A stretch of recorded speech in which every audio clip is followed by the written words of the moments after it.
Rajya Sabha TV का ये बेहद ख़ास प्रोग्राम है गुफ्तगू, और गुफ्तगू में आज है हमारे साथ जानी मानी एक्टर सीमा बिस्वास। ये सरन जाना था, हम कौन है? डाकू और को तभी नहीं जाना तो का?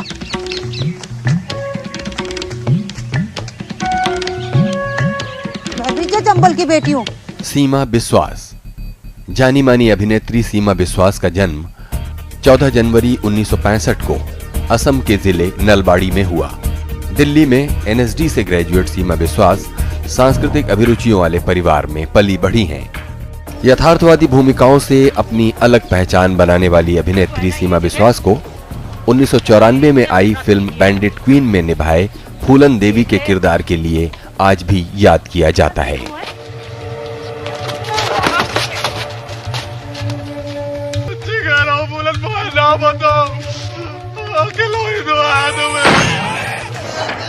उन्नीस 1996 में फिल्म खामोशी में एक मूक किरदार कर सीमा बिस्वास ने अपना एक अलग ही अवतार दिखाया। मुझसे गलती हो गई।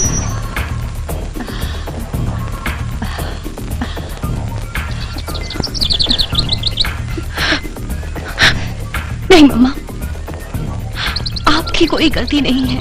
मुझे वो सब कुछ नहीं कहना चाहिए था। Sorry mamma, I am sorry. इसी साल की सह अभिनेत्री की भूमिका के लिए सीमा बिस्वास को स्टार स्क्रीन अवार्ड से नवाजा गया। 1084 की मां, वाटर, मिडनाइट चिल्ड्रन और रामगोपाल वर्मा की एक हसीना थी में शानदार अभिनय कर देश और विदेश में अपने अभिनय का सिक्का जमाया है सीमा बिस्वास ने। अगर आप सोचते हो कि हम अतीत को पकड़ के रखा है दुख के साथ, तो फिर गलत है। हम खुशी को पकड़ के रखते हैं, छोटी छोटी खुशी। सीमा जी, बहुत बहुत स्वागत है प्रोग्राम में।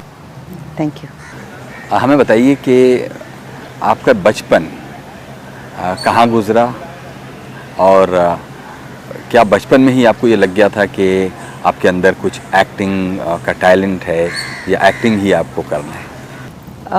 मैं असम से हूँ, और असम में एक जगह है नलबाड़ी। वैसे तो पैदा हुई थी गुवाहाटी में, इसके बाद मम्मी पापा ये लोग नलबाड़ी शिफ्ट हो गए थे, और हम 4 बहनें एक भाई। तो वहाँ पे नलबाड़ी में मैं पली बढ़ी, पढ़ाई वगैरह सब कुछ वहीं पे किया। सो जहाँ तक ये इस लाइन में आऊँगी नहीं आऊँगी, ये डेस्टिनी शायद। हालांकि मेरे घर का पूरा एटमॉस्फेयर जो है, सारे कलाकार, मतलब मेरी मम्मी आज तक एक्टिंग करती हैं, एंड बचपन से उनको स्टेज पे देखा। और आसाम की बहुत पुरानी फिल्म जो है, जो फर्स्ट फिल्म जो है, उसमें मम्मी ने काम किया। तस्सुदी किस्सू भी सब, फनी शर्मा, इन लोगों के साथ जो लेजेंडरी जो है, उन लोगों के साथ मेरी मम्मी ने काम किया। बहुत बड़ी बात थी उस समय, फीमेल एक्ट्रेस प्रोफेशनली बाहर आएँ और काम करें। तो फिर मेरी दीदी एक एक्टिंग बहुत करती थी, साथ साथ गाना गाती थी। एक दीदी हार्डकोर सिंगर, अभी भी सिंगर है। तो घर पे छोटे छोटे 2-3 कमरे थे, उसमें रिहर्सल्स वगैरह होना, गानों के, फंक्शंस के। आसपास के लोग अच्छे नज़र से नहीं देखते थे मुझे, क्योंकि मैं बहुत शाय और बहुत चुप बोलने वाली लड़की थी, और मुझे दिखता था कि पास के लोग क्या कमेंट कर रहे हैं और ऐसा है। बट हमारे घर पे कोई किसी को परवाह नहीं था, नॉन स्टॉप गाना, डांस और नाटक को लेके बिजी थे। पापा बहुत एनकरेज करते थे। ऐसे में क्या हुआ, वहाँ पे काफ़ी सारे ऐसे, जैसे हर एक जगह पे होता है कि ग्रुप्स होते हैं।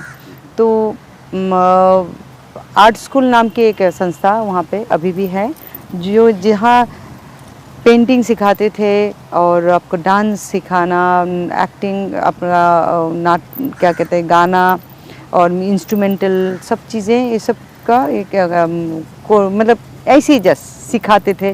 संडे सैटरडे बच्चे जब साथ साथ फोकसिंग की पढ़ाई प्रायोरिटी है, तो इस तरह से एक बहुत डिसेंट, काफ़ी सारे ऐसे ग्रुप हुआ करते थे। कंपटीशंस होते थे वहाँ पे कि कौन ज़्यादा से ज़्यादा अच्छा प्रोडक्ट तैयार करें और ऐसा प्रोग्राम करें। तो उसमें उस आर्ट स्कूल में, नलबाड़ी आर्ट स्कूल कहा जाता है, वहाँ के साथ मेरे फैमिली का बहुत जुड़ाव था, और वो लोग एक्टिवली मेंबर्स थे और फंक्शन करते थे फंड रेज के लिए। ऐसा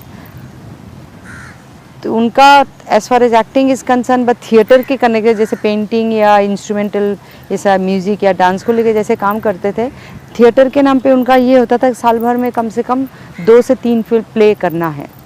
तो ये उस साल क्या हुआ, अचानक मैं तब क्लास 8 से 9 पहुंची और उनको एक प्ले करना था फुल फ्लेजेड एंड प्रोफेशनली, किसी अच्छे डायरेक्टर को बाहर से बुलाना था, इन द सेंस नलबाड़ी से बाहर, गुवाहाटी से, जो कि नेशनल स्कूल ऑफ ड्रामा के पास आउट पुराने स्टूडेंट, एक स्टूडेंट। तो सब प्लान था। तो हमारे घर पे आए जो सेक्रेटरी ऑफ आर्ट स्कूल, उन्होंने कहा कि मेरी मम्मी को सब लोग मीरा दीदी बोलते हैं। तो बोला दीदी इस बार हम सोच रहे हैं कि सीमा को कास्ट करें हम लीडिंग रोल के लिए, करेगी एक्टिंग? तो मम्मी ने कहा कि हाँ कर लेगी।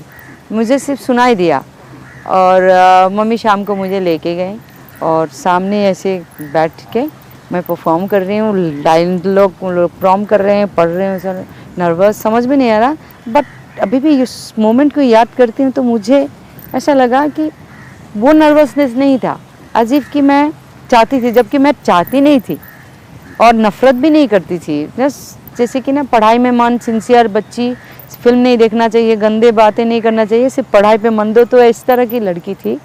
एंड अचानक किसी ने कहा एक्टिंग करो मम्मी ऐसे, तो मम्मी ने कहा शोल्डर सीधा करो, ऐसे करो, ठीक से लाउड बोलो। और मुझे ना बहुत शर्म आ रही थी, से मम्मी लोगों के सामने डांटा मत करो।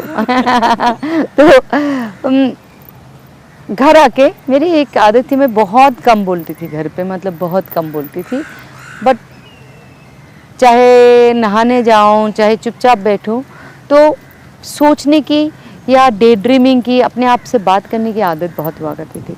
तो मैं ना कि हमारे जैसे बंगाली आसामीज़ में कल्चर है कि पढ़ाई के साथ साथ एक्स्ट्रा करिकुलर के लिए आपको डांस के लिए भेजा जाता है, क्लासेस, म्यूज़िक या पेंटिंग या इंस्ट्रूमेंटल कुछ सीखने के लिए। तो मुझे डांस के लिए भेजा जाता था।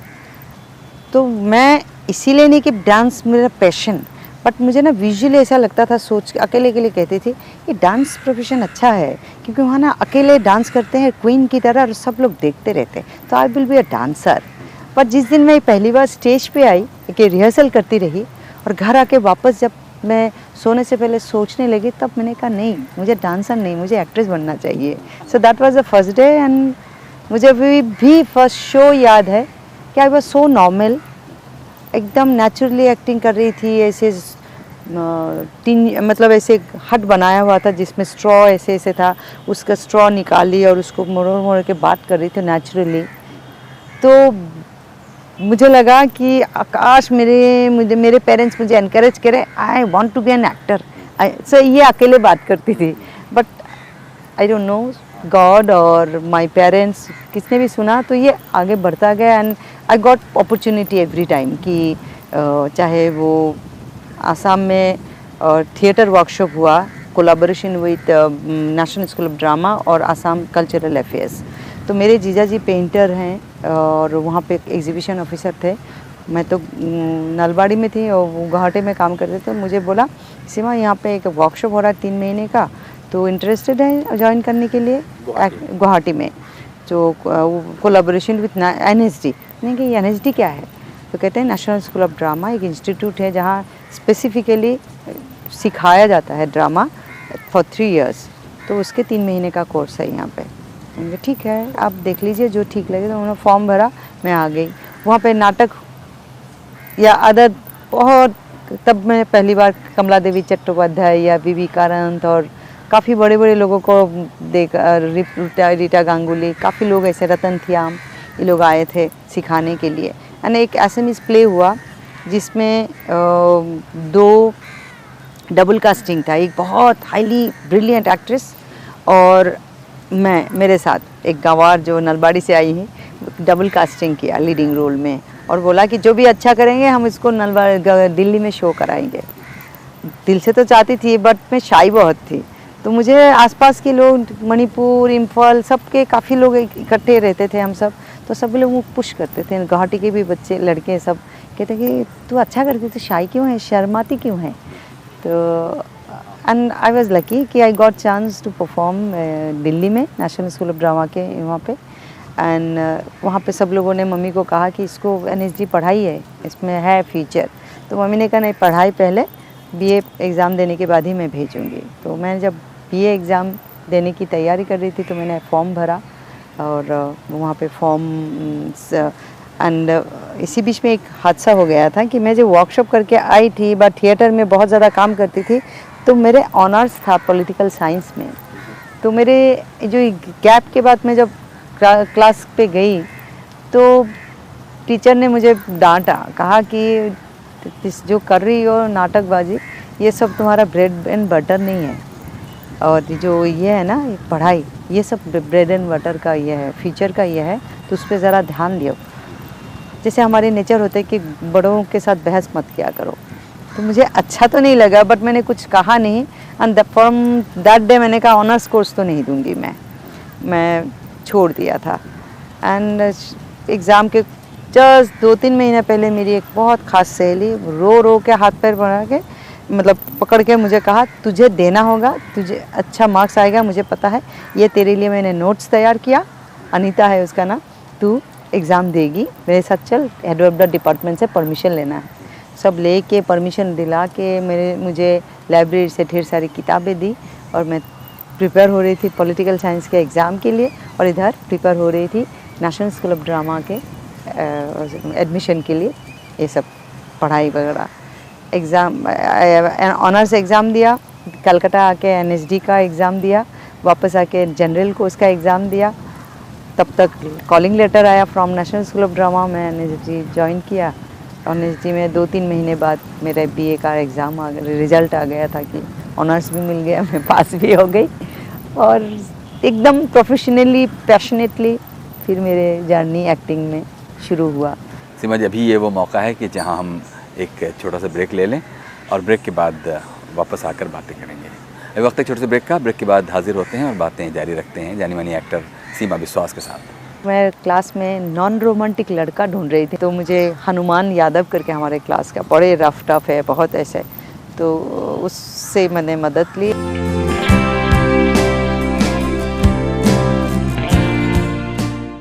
स्वागत है एक बार फिर से प्रोग्राम गुफ्तगू में। आज हैं एक्टर सीमा विश्वास। सीमा जी, हमने ब्रेक से पहले आपके बचपन से लेकर एनएसडी पहुंचने तक की बातें की। हमें बताइए कि एनएसडी पहुंचने के बाद किस तरह के अनुभव हुए और किस तरह एनएसडी ने आपके पूरे जीवन पर असर डाला। देखिए, जब मैं फर्स्ट ईयर में आई ना, बहुत बड़ा प्रॉब्लम जो था वो लैंग्वेज, भाषा को लेके। एंड पंजाबी अभी भी पहला प्ले याद है, कुकुर मुत्ते करके प्ले था जिसमें बीएम शाह जी ने डायरेक्ट किया था। एंड उसमें मेरा 3 शब्द था, प्रश्न प्रश्न प्रश्न, और हिंदी नहीं आती थी ठीक से बोलना, बट मैंने बहुत प्रैक्टिस किया और मुझे लगा मैं अच्छी तरह से बोलूँगी। एंड बहुत काफ़ी फिज़िकल ये सब बॉडी लैंग्वेज के साथ वो प्ले था, और मैंने जैसे बोला प्रश्न प्रश्न प्रश्न ऐसे बहुत ज़्यादा, तो लोग हंसने लगे। मुझे समझ भी नहीं आया कि लोग क्यों हंस रहे थे। बाद में सब लोग मुझे चिढ़ाने लगते थे, प्रश्न प्रश्न प्रश्न। तो मैं कह रही हूँ कि कभी मुझे ना इस तरह के, अगर मुझे कुछ प्रूफ करना है, मैं हमेशा साइलेंटली, मुझे लगता है कि कम से जवाब देना है, तो मैं दिन रात मुझे यही था कि आई हैव टू प्रूव।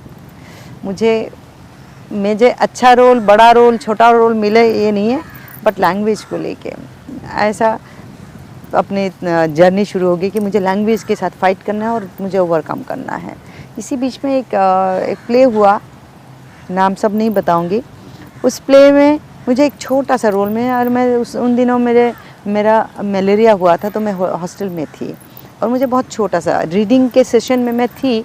इसके बाद मैं बीमार थी, तो हॉस्टल में बिस्तर पे पड़ी हुई थी। तो मेरी क्लासमेट एक आके मुझे बोला कि यार सीमा, मुबारक हो, तुझे फलाना रोल मिला है, जो कि रोल छोटा है और उसको लीडिंग रोल मिला। मुझे अभी भी वो आंसू याद है, मैं लेटे थी और गई वो, और ऐसे आंसू आ रहे कि आई हैव टू प्रूव कि इस प्ले में, क्योंकि हमको कुछ ऐसे मेकअप करना था जिस पे चेहरा पहचान में नहीं आता। तो मैंने सोचा इसमें मुझे लैंग्वेज को लेके ऐसे करना है कि लोग कहेंगे कि ये कौन है, कि मेरी भाषा से तो समझ में आ जाएगा कि ये तो सीमा है, लैंग्वेज के जो प्रोनाउंसिएशन से तो नहीं, मुझे तो प्रूफ करना है। तो मैं क्लास में नॉन रोमांटिक लड़का ढूंढ रही थी मेरे क्लास के, जो क्योंकि मुझे पता है 6 बजे से क्लास है तो मुझे कम से कम 4 बजे उठ के प्रैक्टिस करना होगा। तो इतना ना यंग भी है, पता नहीं, टाइम वेस्ट नहीं करना था ये सब एक्स्ट्रा कामों में।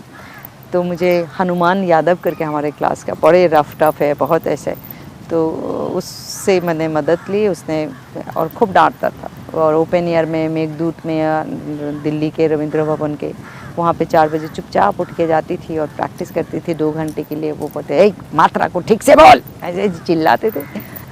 एंड सचमुच जो चाहती थी ये हुआ कि सचमुच लोग सरप्राइज थे।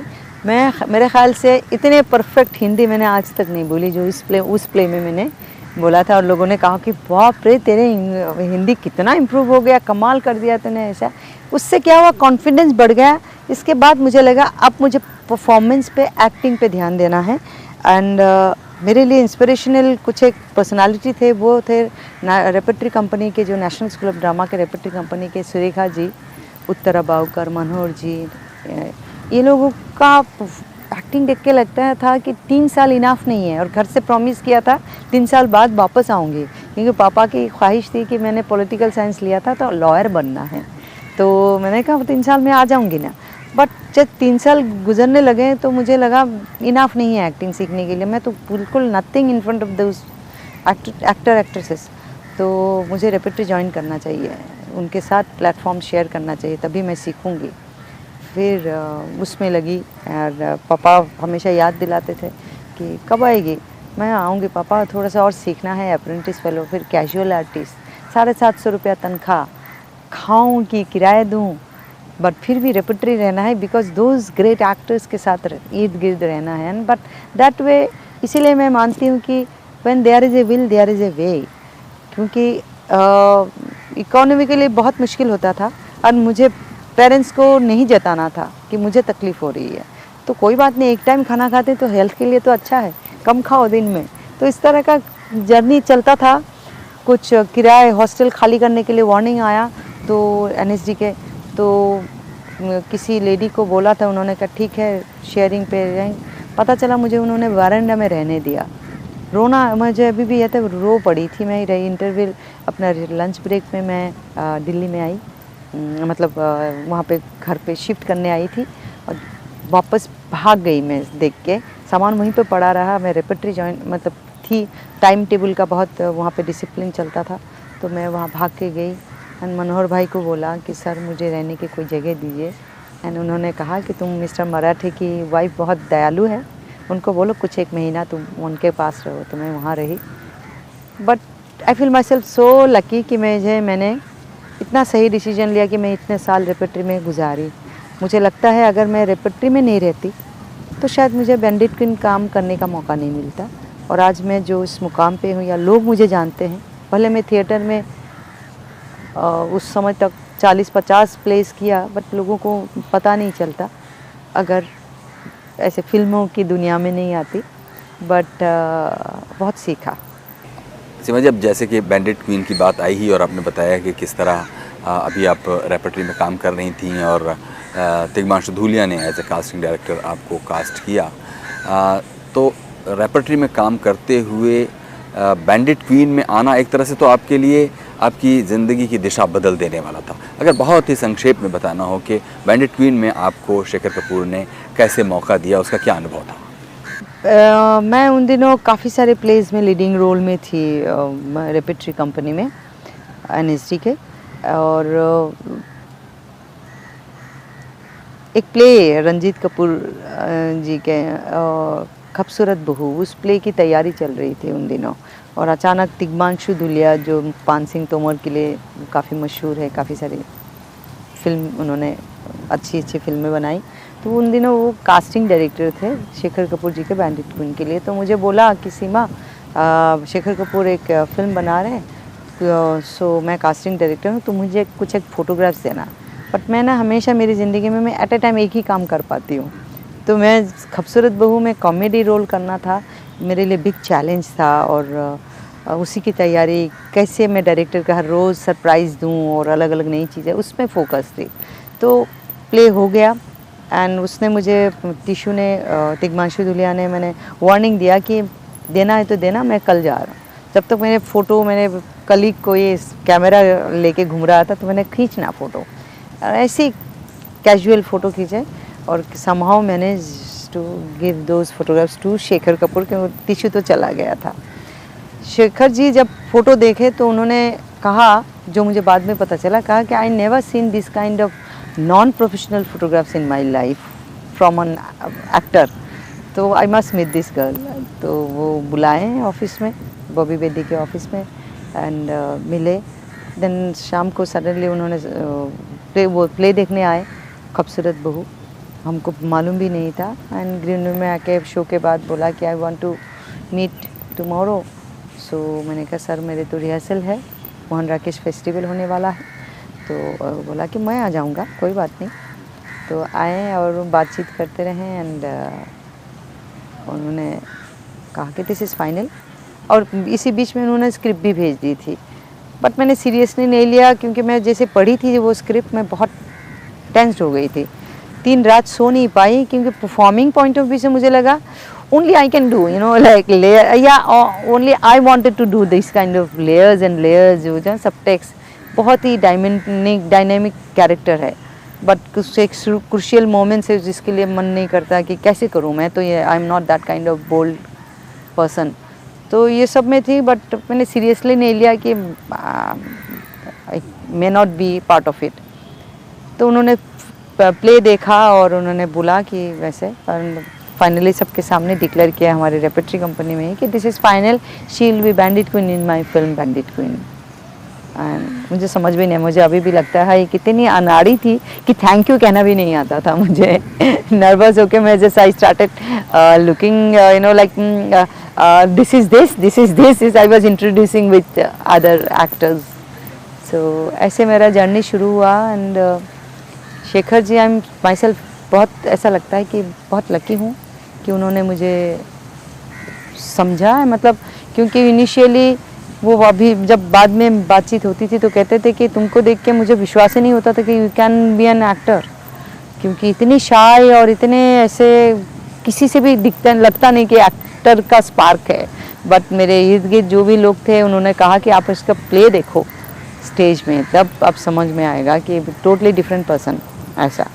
तो आई वॉज राइट, बट मतलब he was telling me, but मैं कहती हूँ कि उनको जो विश्वास मुझ पे था, और साथ साथ एक लाइन उन्होंने कहा था कि पूरी फिल्म तुम्हारे शोल्डर पे है, एंड मुझे विश्वास है you will do the justice, but do one thing, every day every week make a list of questions, जो भी दिमाग में है स्क्रिप्ट पढ़ो। तो मेरा जर्नी शुरू हो गया था, जैसे ही बोला था शोल्डर में है ये फिल्म, तो मैं असमीज़, बंगाली, हिंदी, इंग्लिश में फूलन के बारे में जो जो पता चले सब मैंने इकट्ठा किया था, फोटोग्राफ्स इकट्ठे किया। I was not officially allowed to meet Phoolan, क्योंकि मीडिया से कोई अलाउ नहीं था, वो जेल में थी। तो मैंने ऐसे ही ट्राई किया समझने की, कि फ़ोटो से समझने की, या कोई भी फिक्शनल कैरेक्टर इतने किया तो उस तरह से समझ के कि अगर ये सब मेरे साथ होता तो मैं क्या करती। तो इस तरह से मैं काफ़ी सारे सवाल क्रिएट करती थी। फिर वीकली हम एक बार शेखर से मिलते थे, बात करते थे, एक्सचेंज करते थे अपने एक दूसरे के व्यूज़। तो इस तरह से मेरे लिए तो बहुत लाइफ टाइम एक्सपीरियंस है, जो टोटल वर्किंग प्रोसेस। तो मुझे अभी याद है कि नसीर भाई ने कहा था कि कभी भी बॉम्बे से फिल्म के लिए ऑफ़र आए ना, तो पहले स्क्रिप्ट मांगना, स्क्रिप्ट पढ़ना, फिर हाँ कहना। तो मुझे याद है शेखर जी जब पहली बार मिले तो मैंने भी यही कहा कि I want to see the script, you know. तो स्क्रिप्ट पढ़ी, मेरे आसपास जो उस समय के जो भी लोग थे उनको मालूम है, तो मैं झूठ बात नहीं कहूँगी, नींद उड़ गई थी। मैंने जैसे बताया कि oh my god, such a big decision I have to take, कि रेपर्टरी रिज़ाइन, जिसमें आदत पड़ जाती है, चाहे आपके कम पैसा हो चाहे जो भी हो, कंफर्ट जोन में आप रहते हैं ना, तो उसमें आप आदत पड़ जाती है, उसको छोड़ने में डर लगता है। एंड ऊपर से रोल इतना डायनेमिक है कि उसके लालच भी है। At the same time it's a film means film, at the same time leading role में, एट द सेम टाइम घबराहट की, सच अ बोल्ड रोल, इतने बोल्ड रोल क्या करूँ मैं।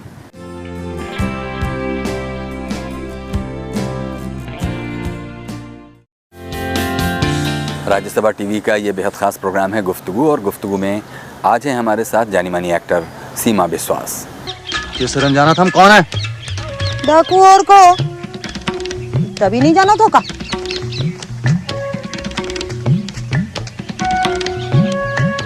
मैं भी क्या चंबल की बेटी हूँ। सीमा बिस्वास। जानी मानी अभिनेत्री सीमा बिस्वास का जन्म 14 जनवरी 1965 को असम के जिले नलबाड़ी में हुआ। दिल्ली में एनएसडी से ग्रेजुएट सीमा बिस्वास सांस्कृतिक अभिरुचियों वाले परिवार में पली बढ़ी हैं। यथार्थवादी भूमिकाओं से अपनी अलग पहचान बनाने वाली अभिनेत्री सीमा बिस्वास को 1994 में आई फिल्म बैंडिट क्वीन में निभाए फूलन देवी के किरदार के लिए आज भी याद किया जाता है।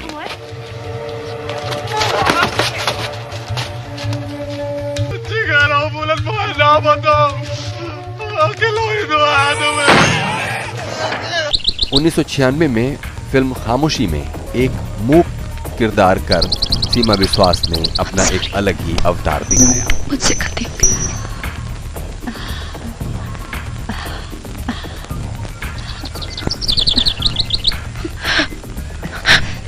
नहीं मम्मा, आपकी कोई गलती नहीं है। मुझे वो सब कुछ नहीं कहना चाहिए था। Sorry mamma, I am sorry. इसी साल की सह अभिनेत्री की भूमिका के लिए सीमा बिस्वास को स्टार स्क्रीन अवार्ड से नवाजा गया। 1084 की मां, वाटर, मिडनाइट चिल्ड्रन और रामगोपाल वर्मा की एक हसीना थी में शानदार अभिनय कर देश और विदेश में अपने अभिनय का सिक्का जमाया है सीमा बिस्वास ने।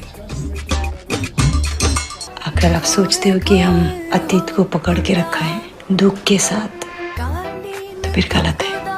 हम खुशी को पकड़ के रखते हैं, छोटी छोटी खुशी। सीमा बिस्वास के साथ गुफ्तगू के पहले हिस्से में आपने देखा। लकी हूँ कि उन्होंने मुझे समझा है, मतलब क्योंकि इनिशियली वो अभी जब बाद में बातचीत होती थी तो कहते थे कि तुमको देख के मुझे विश्वास ही नहीं होता था कि you can be an actor, क्योंकि इतनी शाय और इतने ऐसे किसी से भी दिखता लगता नहीं कि एक्टर का स्पार्क है। बट मेरे इर्द गिर्द जो भी लोग थे उन्होंने कहा कि आप इसका प्ले देखो स्टेज में, तब आप समझ में आएगा कि टोटली डिफरेंट पर्सन है।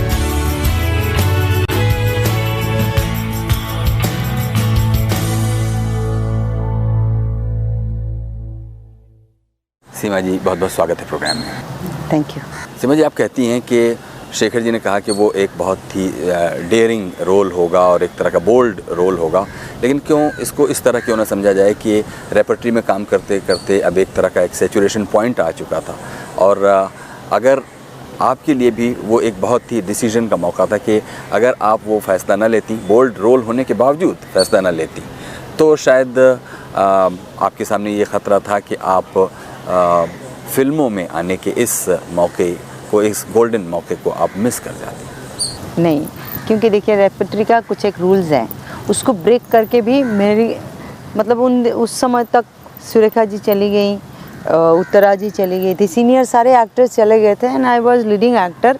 बट रेपर्टरी का कुछ एक रूल है कि जो वहाँ पे मैक्सिमम 6 साल काम कर सकते हैं, तो मैं चाहे यहाँ रहूँ चाहे वहाँ रहूँ, ऑलरेडी मेरा टर्म्स ख़त्म हो चुका था। इसके बाद भी काफ़ी सारे लीडिंग रोल में प्लेस थे, तो मुझे उन्होंने रियली उस तरह से ऑब्लाइज किया कि मुझे रखा था।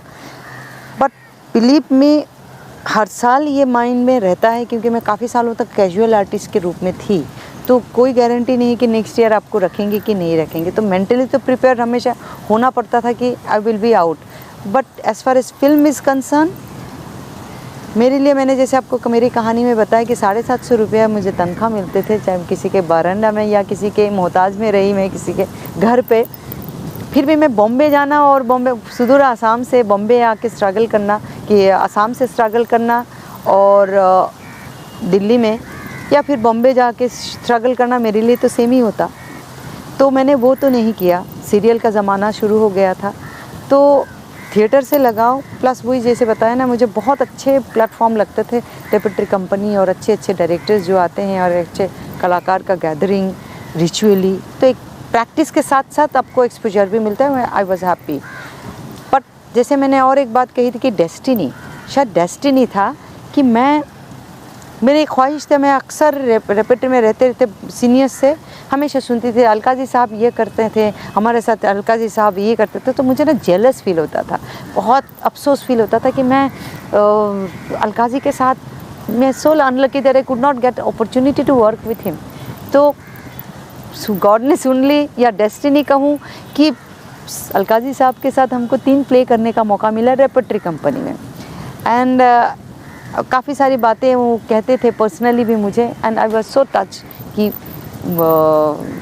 जिस थॉट से मैं आगे बढ़ रही हूँ तो ही वाज वेरी हैप्पी। तो मुझे श्योर लगता है कि अच्छा it means I what ever way I am going ahead, so he was I am right. और सडनली ये फिल्म आई, स्क्रिप्ट देख के, और इसी बीच में एनएसडी रेपेटरी कही है या स्टूडेंट के लाइफ में जब भी कोई भी ऐसे पर्सनालिटी आते थे, ये अपना नसीर भाई, नसीरुद्दीन शाह, ओम जी या गिरीश कार्नाड जी, महेश भट्ट, तो ऐसे काफ़ी लोगों को ना हमारे सीनियर टीचर्स वगैरह इंट्रोड्यूस कराते थे मुझे कि ये बहुत अच्छी एक्ट्रेस है, अपकमिंग स्मिता पाटिल कहते हैं हम। तो मुझे अभी याद है कि नसीर भाई ने कहा था कि कभी भी बॉम्बे से फिल्म के लिए ऑफ़र आए ना तो पहले स्क्रिप्ट मांगना, स्क्रिप्ट पढ़ना, फिर हाँ कहना। तो मुझे याद है शेखर जी जब पहली बार मिले तो मैंने भी यही कहा कि I want to see the script, you know. तो स्क्रिप्ट पढ़ी, मेरे आसपास जो उस समय के जो भी लोग थे उनको मालूम है, तो मैं झूठ बात नहीं कहूँगी, नींद उड़ गई थी।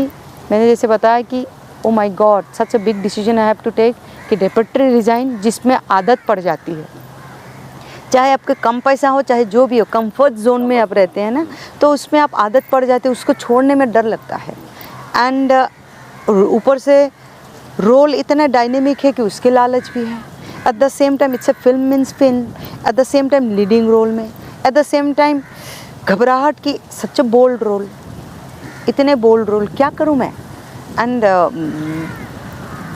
तो काफ़ी सीनियर्स मेरे टीचर्स से सलाह लेती थी, फिर वो कहते थे शेखर से पूछो कि वो particular that bold scene why he is doing it.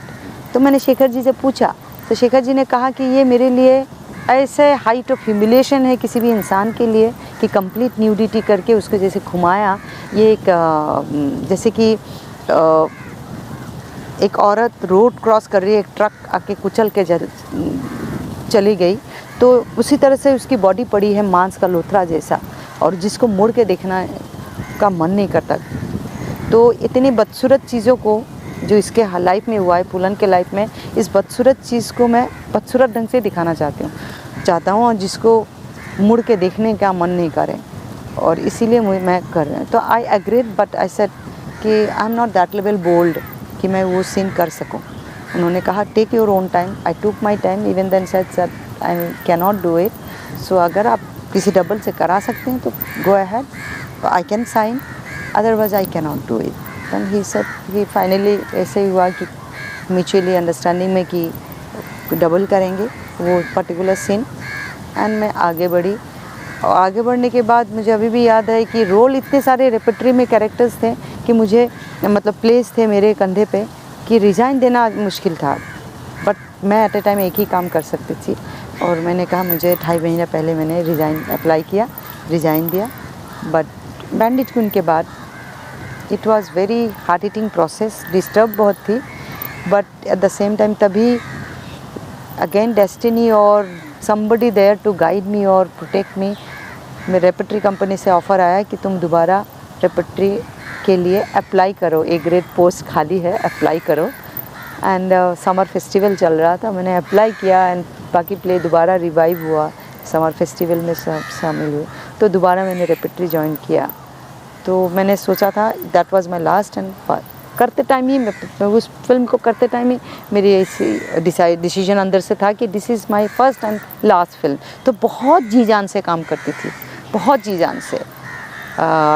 जब इस फिल्म रिलीज़ नहीं हुई, मैंने रेपेटरी फिर 1 साल बाद रिज़ाइन दे दिया था, क्योंकि मुझे लगा दिस इज़ सैचुरेटिंग पॉइंट। एंड तब ऐसा लगा कि मेरे को एक्टर जो है काफ़ी जूनियर्स हैं, वो लोग मुझसे शायद नाराज़ है कि यही सारे मौका ले लेती है, सारे लीडिंग रोल ले जाते हैं। And I done lots of plays, so उनको दो। एंड मैंने रिक्वेस्ट किया, I will not mention any place name, तो जाके मैंने डायरेक्टर को रिक्वेस्ट किया। प्ले के डायरेक्टर को कहने की हिम्मत नहीं थी, अच्छा नहीं लग रहा था। मैंने स्कूल के डायरेक्टर को जाके बोला कि I want to resign and ask him not to cast me because I could see that is ready to cast me. And फिर मैंने रिजाइन किया एंड खामोशी के लिए मुझे उस समय कोइंसिडेंस आ रहा ऑफ़र आया एंड मैं फिर finally I shifted to Bombay. आप जो महसूस करती हैं, जो सोचती हैं, वो दूसरों से बांटिए। कुछ बोली मामा प्लीज, कुछ बोली मामा please.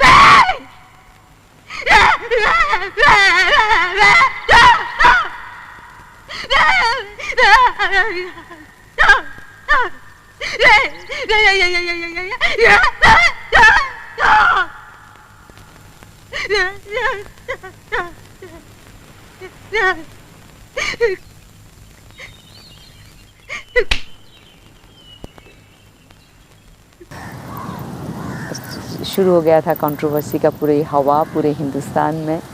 That time I was little bit disturbed. मैं जैसे मेरे तरीका होता है कि मैं बातों से नहीं अपने काम से जवाब दूंगी कि I am just an actor not a controversial item.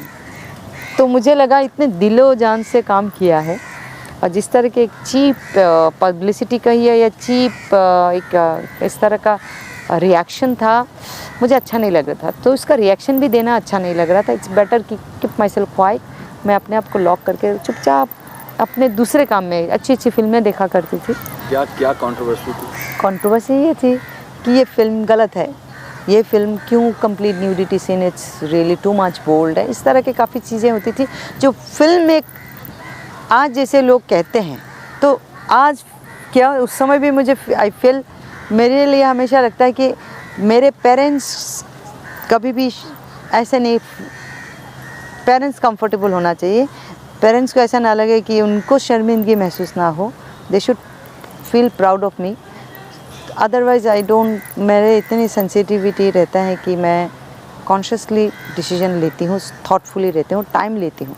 बहुत टाइम लिया बैंडिट क्वीन में इस हाँ कहने में। बहुत फ्रेंड्स वगैरह ने काफ़ी मुझे एनकरेज किया, टीचर्स ने काफ़ी ये किया कि ना we are the tech it will be the history.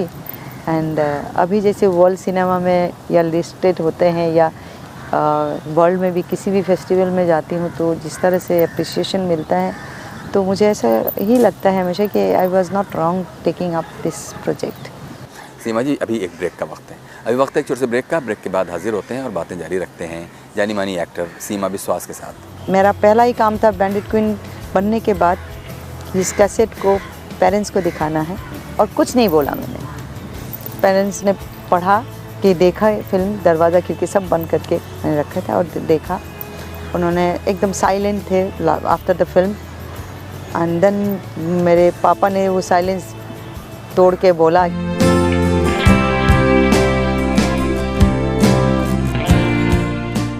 स्वागत है एक बार फिर से प्रोग्राम गुफ्तगू में। आज हैं आप सीमा बिस्वास के साथ। सीमा जी, आपने बताया ब्रेक से पहले की बातचीत में कि भाषा को लेकर, यानी ख़ासतौर पर हिंदी भाषा को लेकर आप कॉन्शियस थी, लेकिन आपने बहुत कोशिश करके भाषा अपनी ठीक की।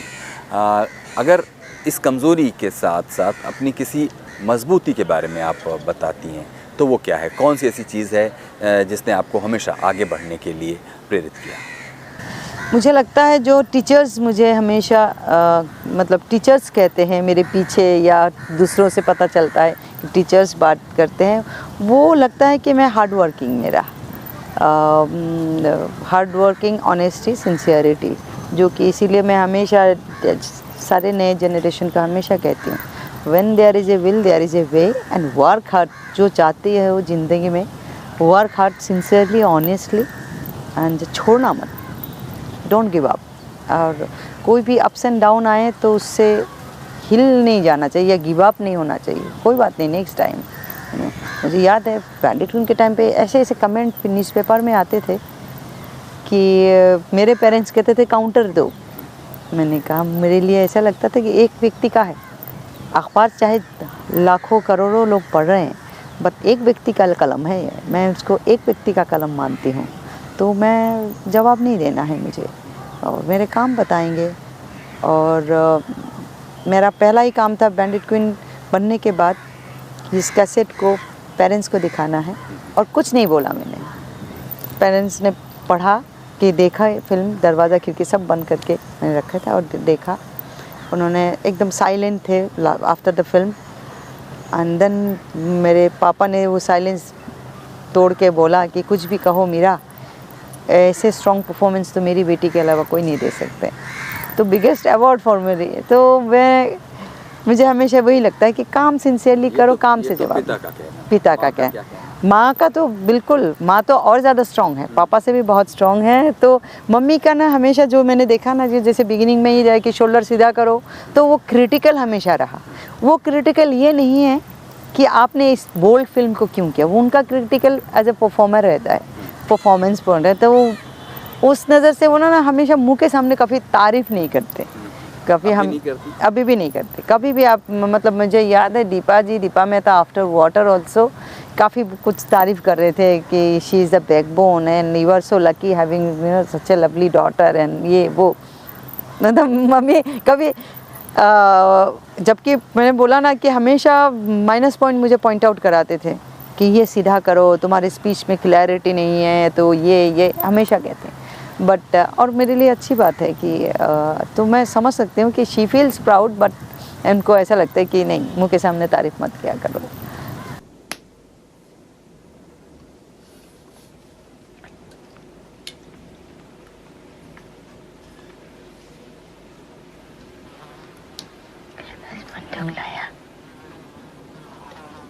पानी लाया।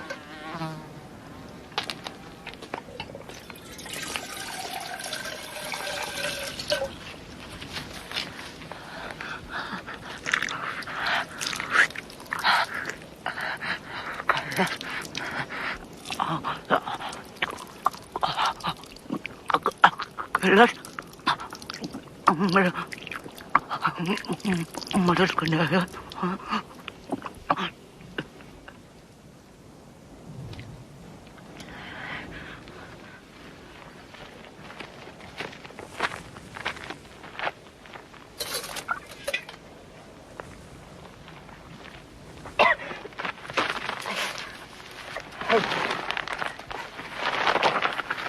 है कैलाश, है आए को हम गैंग जय तू लेके आएगा काय कैलाश ए मोए टाकलू। अरे कोई ना आएगा रे, खत्म है गए सारे। नए गैंग बनाऊंगा, नहीं तो दूसरे गैंग में शामिल हो जाऊंगा। अरे मार डालेंगे तो है, और साथ में मोए भी मार डालेंगे। तो ये मार डालेंगे काय लल्लू, तेरे रिश्ते में जो लगा तू जा से।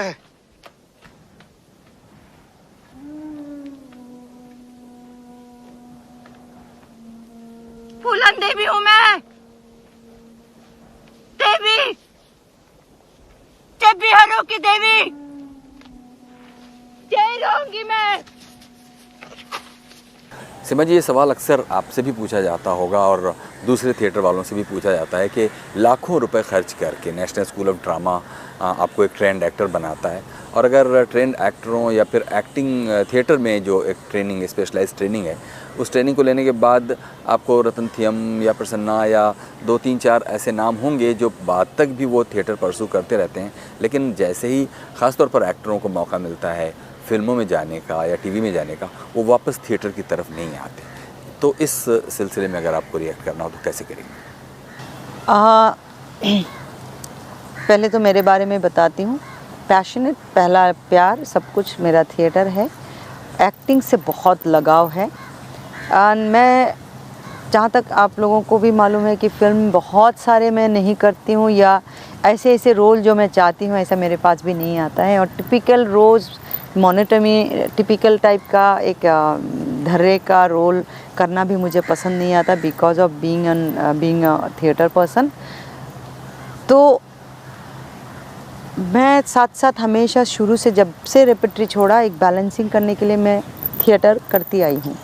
मैंने 95 में थिएटर रेपेट्री छोड़ा इसके बाद मैंने 96 एंड से गांधी वर्सेस गांधी बॉम्बे में, जो कि काफ़ी शोज़ हुए हैं, 50, 60, 70 हमने शोज़ किए।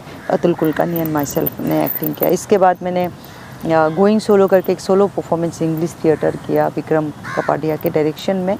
इसके बाद आपका डेथ ऑफ ए सेल्समैन जो आज तक ही उसका शोज़ चलता आ रहा है, सतीश कौशिक जी है, फिरोज़ अब्बास खान ने डायरेक्ट किया था। और इसके बाद अब मैं 3 सोलो परफॉर्मेंसेस कर चुकी हूँ, और जो कि पूरे हिंदुस्तान में मैं ट्रैवल करते आई हूँ। अभी भी वो परफॉर्म करके यहाँ आई हूँ और वापस जाऊँगी। तो थिएटर को गोइंग सोलो परफॉर्मेंस करती हूँ मैं। तो टैगोर के शॉर्ट स्टोरीज़ है 2, स्त्री पत्र और जीवितो या मृत, तो उनके शॉर्ट स्टोरी को सोलो परफॉर्मेंस में अकेले परफॉर्म करती हूँ। मेरे एक थिएटर ग्रुप है जगमीरा करके, उसमें उसके अंदर I directed myself 1 plays Stree Patra और 1 directed by doctor Anuradha Kapoor, plus Antigone एक प्ले किया जो डॉक्टर अनुराधा कपूर के डायरेक्शन में। तो थिएटर मेरा बरकरार है। एंड मोबाइल थिएटर इसी बीच में मैंने, जहाँ पे लगभग 300 शोज़ मैंने किया इन 99-2000 में। तो मेरा थिएटर के साथ कांस्टेंट चलता आया। एंड मुझे मालूम है फिल्म में आपको वो सेटिस्फेक्शन नहीं मिल सकता है, क्योंकि आपको जो इस तरह का रोल आप चाहते हैं वो नहीं मिलेगा, because you don't have that kind of personality जो ग्लैमर चाहिए। But at the same time मैं बैलेंस करके मेरे दिल की बात सुनती हूँ। जब मुझे जो मन करे क्रिएटिवली वही करते आई हूँ। एंड थिएटर में प्रॉब्लम क्या है, आज मैं अफोर्ड कर सकती हूँ कि थिएटर से पैसा ना मिले, बट मुझे बहुत सेटिस्फेक्शन मिलते हैं। अभी मैं जो नॉर्थ ईस्ट के पूरे बेल्ट को, या कलकत्ता साइड में, या पंजाब में, या यूपी में, इवन बिहार में, मध्य प्रदेश में, अभी भी मध्य प्रदेश जा रही हूँ, जहाँ पे इतने प्लेज शोज़ करती हूँ, प्लस डायरेक्ट ऑडियंस के साथ जो मेरा इंटरेक्शन होता है 1-2 घंटे का, मतलब इतने मेरे फुलफिलमेंट होता है ना, सेटिस्फेक्शन का मैं बता नहीं सकती हूँ आपको। बुजुर्ग एक लेडी का भी रिएक्शन मैं सुन के मैं गदगद हो जाती हूँ, एक छोटी बच्ची का भी। एंड बट मैं पैसा ना हो के मैं एफर्ट कर सकती हूँ उतना, क्योंकि मैं बहुत लग्जरी लाइफ जीती नहीं हूँ, मुझे बहुत सारे पैसा नहीं चाहिए। तो फिल्म से जितने पैसे आते हैं मेरे चल जाता है। पर काफ़ी सारे थिएटर वर्कर्स मेरे आसपास के हैं जो मेरे साथ काम करते हैं, वो फुल्ली थिएटर करते हैं, जो कि NSD के प्रोडक्ट है, तो उनको पैसा चाहिए, बट थिएटर से बहुत कम पैसा आता है। हम इवन कभी बार ऐसा होता है, अगर आपने 30,000 भी मांग लिया, बाप रे थे इतना मांगते हैं, 30,000 कहाँ से देंगे, ये वो इस तरह का। 50,000 बाप रे इतना, नो 1 लाख, मतलब बहुत बड़ी बात हो जाती है। तो खाएंगे क्या, जिएंगे क्या, बच्चे हैं, परिवार है, ये सब कुछ काम उनका होता है। तो थिएटर में अभी भी मतलब पैसा, थिएटर कहते हैं ना, लोगों को लगता है बिना टिकट के देखने आना चाहिए। तो मुश्किल होता है थिएटर में सर्वाइव करना। और इसीलिए हम एक्टर्स को फिल्म, लकीली फिल्म चाहे वो टेलीविज़न पे हो, एक ज़रिया आया। फिल्म में तो इतने सिलेक्टिव एक्टर्स होते हैं, ऐसा भी नहीं कि सारे NSD फिल्म में मौका मिलता है, बट सीरियल के वजह से काफ़ी उनको मौका मिलता है कि सर्वाइव कर सकते हैं, चाहे whether it is behind the camera और इन फ्रंट ऑफ कैमरा। तो थिएटर सपोर्ट करे ना ऑडियंस, चाहे सरकार, चाहे इंस्टीट्यूट, चाहे थोड़ा सा ये अप्रिसिएशन मिल जाए ना, जैसे मराठी थिएटर या थोड़ा बहुत बंगाल थिएटर, थोड़ा बहुत, बहुत ज़्यादा नहीं, या गुजराती थिएटर से जैसे कलाकार पैसा कमाते हैं, वैसे हम हिंदी थिएटर से अब पैसा नहीं कमा सकते हैं। तो एक्टर जाए तो कहाँ जाए, इसीलिए मजबूरन आना पड़ता है।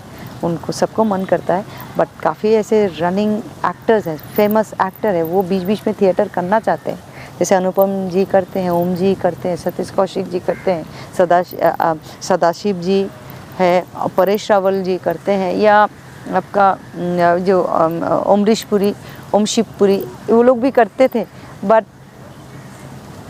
जस्ट लाइक पेशा की तरह नहीं, जैसे क्या मतलब शौकिया तौर पे कर सकते हैं, एफोर्ड कर सकते हैं। मगर जनरली NSD के सारे प्रोडक्ट सिर्फ थिएटर पे निर्भर करके बहुत मुश्किल हो जाता है। तो वही मतलब मैं तो, जो मेरा ऑब्जर्वेशन है, जो अभी मैं लास्ट 2 इयर्स बहुत ज़्यादा थिएटर कर रही हूँ, तो आई कुड सी दैट बेचारे एटलीस्ट 50% तो कोशिश थिएटर करते हैं अभी भी। बहुत बहुत शुक्रिया सीमा जी, आपने हमारे लिए इतना वक्त Thank दिया। ये थी जानी मानी एक्टर सीमा बिस्वास। कुछ कहना चाहते हो प्रोग्राम के बारे में तो हमें लिखिए feedback.rstv@gmail.com पर।